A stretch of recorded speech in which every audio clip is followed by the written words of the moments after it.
Hey everyone, this is your girl Sully Sims, and welcome to Stranded in Sulani, the update. Just wanted to get you guys familiar with everything that has been happening. I haven't posted in a very long time. I apologize for that. I just want to give you guys a bit of an update. As you can see, well, the household is just a little bit smaller now. The triplets have all grown up. They're now young adults and they're off doing their own little things. I wanted to just share what's been happening with them with you guys. So let me just, I don't want Nalani to go back to grab another plate of food because she's okay. She's good. She already has that. So Jessie and Nalani have given each of the kids a small start in their new life as young adults. Each received 6,000 simoleons to start their life's adventure, and of course they will each go about doing it as they see fit. Zane, who was the long lost son, one of the twins, him and his brother, I've forgotten his name, guys, Gianni. Him and Gianni, Gianni is still asleep. Wake up, you've got school in a bit. Wake up and grab something to eat.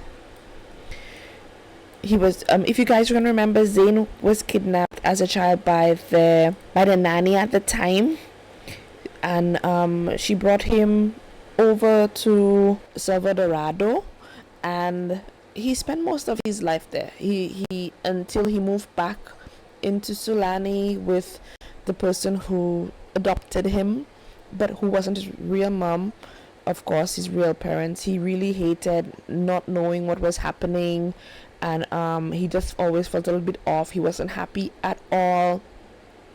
So after the kids moved out, and he found himself back in the hands of his parents, like not really in the hands of. He happened to be going to the same school with Gianni. Gianni mentioned to his parents that there was this young guy who looked just like him, and of course it was Zane. And so Zane kept calling his mom, wanting to spend more and more time with her, until finally they did what they had to do and they had him move in with them. So he shares his room with his brother. Now Alicia, we're just following a little, well, not so little Alicia anymore. She's a young adult. She still lives at home, and she's applied for various scholarships, hoping one falls through to help her with her dream of attending the University of Britechester. She wants to not set the table. Let me just quickly have her clean up, and then do some stuff and see how things are going for her. Maybe she wants to also let her ponder her moves. She also wants to make sure she increases her logic skill, etc. So she wants a degree in art history and economics, and maybe a minor in history.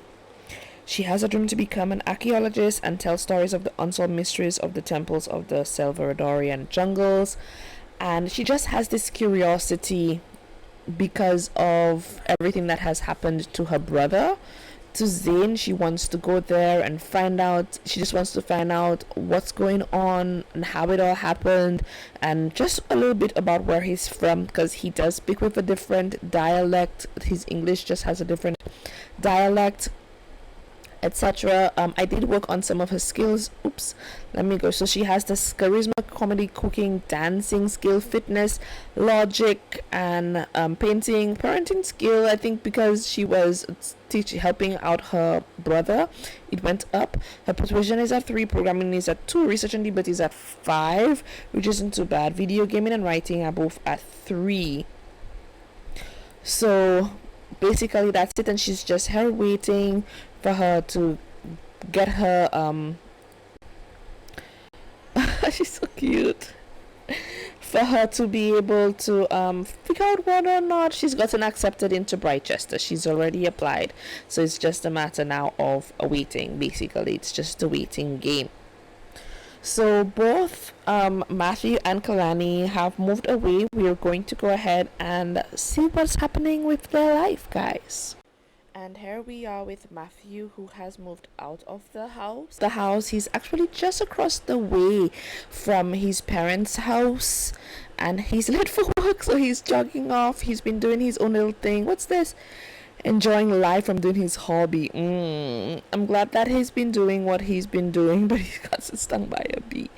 Anyway, guys, let's see. Is he at his house? Yes, he's at his house. So I paused quickly for us to take a look at the house. He's gone off to work.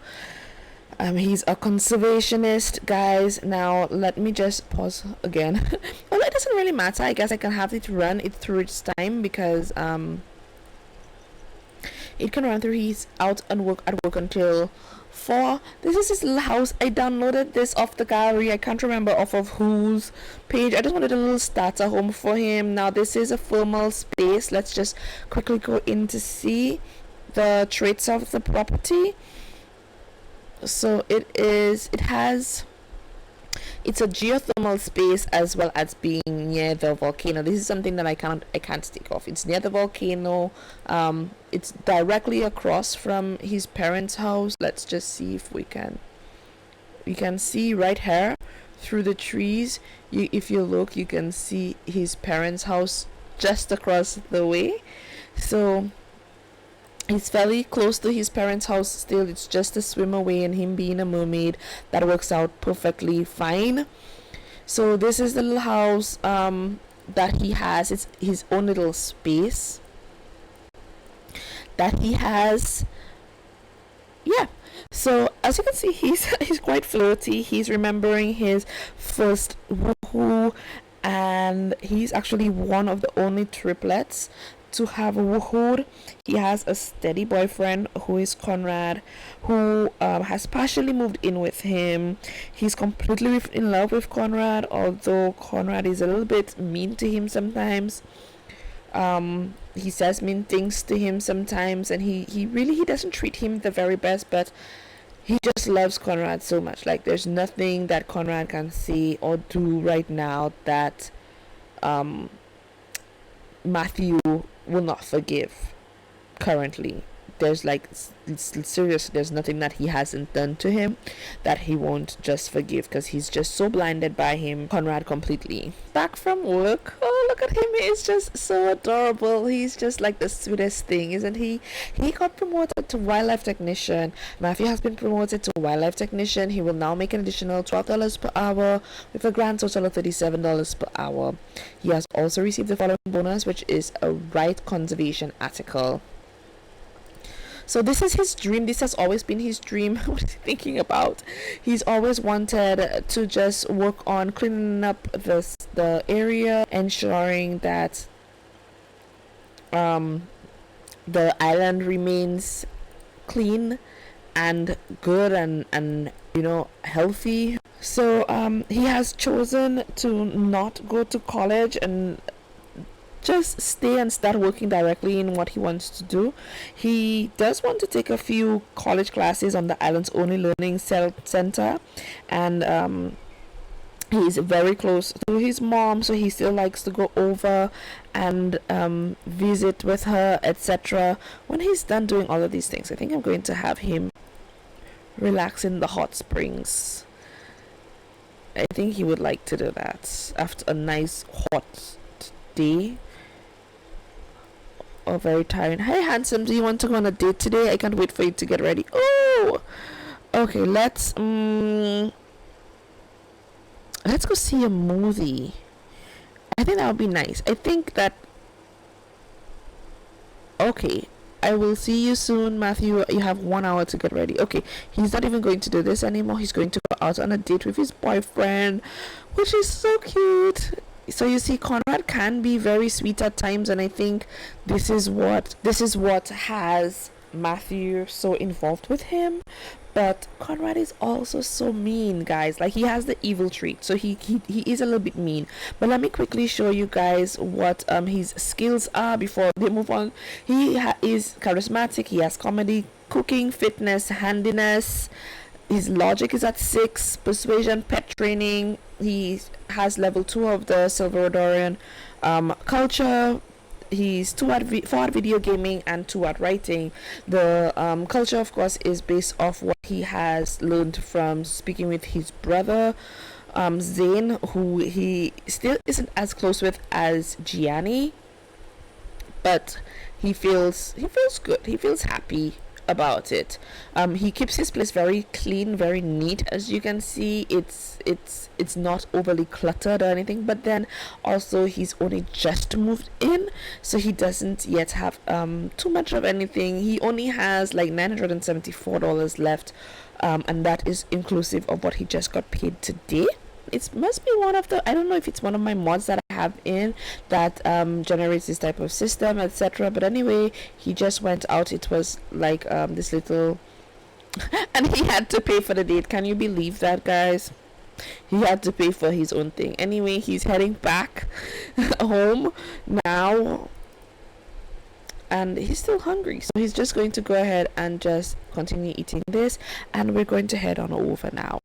Here we are, guys, in Del Sol Valley with Kehlani, where she has finally gotten a gig after months and months of searching. She purchased this small house. Let me just zoom out for you guys. It's a starter home as well. It's nighttime, of course. She purchased, well, this small house. She got it at a steal of a deal for just under $20,000. So she does have a small mortgage that she's paying. So she advertised for a roommate. So she has a roommate who uses this room, but the person isn't in at the moment. So yes, basically this is our little Kehlani all grown up. So she has decided that she doesn't want to go to college, and she's not interested in taking classes. She's always been big on acting, guys. If you can remember, she really wanted to pursue the acting stuff, so she did. Oh, she's thinking about her dad when she's cooking, because you know how much he enjoys cooking. I love that interaction that that just popped up there. That's really sweet. So anyway, she takes really good care of her skin. She gets lots of care packages from back home, like her mom will send her lots of different little teas, etc. Right now, as you can see, she's barely stocked up on stuff. She has lots of like instant noodles and crackers. She has rice and pasta and a few little things. She has like corn kernels, etc., and just generic jam, etc. But her mom will be sending her care packages. She does that all the time since she's moved out here. Normally it's small things, because she told her, she really wants to try to be independent. She doesn't want her mom to overload her with stuff. And but Nalani still not so subtly suggests that Kehlani take a few college classes while chasing her dream. Kehlani does miss her family, as you saw, guys. She was go ahead and eat, sweetie. Eat your tropical seaweed dumplings. She does miss her family. She texts them all the time. She's always texting them, but she lives so far away, guys, from Sulani right now. It's like a whole plane ride away, and then you have to take a ferry to the island. She went on her first gig and she was so nervous that she threw up all over the set. She threw up, guys, at her first gig, and she was feeling really down. She was feeling a mess about it. It's 9 something. Let her text her sister. I think she should where is your sister? Give her a text. Send a nice text to her just to say hey, etc. And she's missing them. She even texts Gianni, who she's not overly fond of. And maybe she should send a text to Zena as well. Although she's looking at the time as well. Maybe she's like maybe an hour or 2 ahead of them in the time zones. But why not? She's going to go ahead and send a text to all her family members. Call her mom, and why not just call her mom and give her a chat if she's still up and stuff, because she's home alone. She's a little bit bored, and then I think she will go ahead, she'll brush her teeth and head to bed. So guys, this is it. This is what has been happening in the Stranded in Sulani. The kids are all grown up, and I want to explore their lives and see how things go for them. I will be sharing this with you guys, but I don't think it will be like a full day-to-day type of update. I think I will just do little pieces here and there of what they've been up to. Basically, I do hope that you've enjoyed this little update into the lives of my family in Sulani, and I will see you again, guys, in the next video. Goodbye.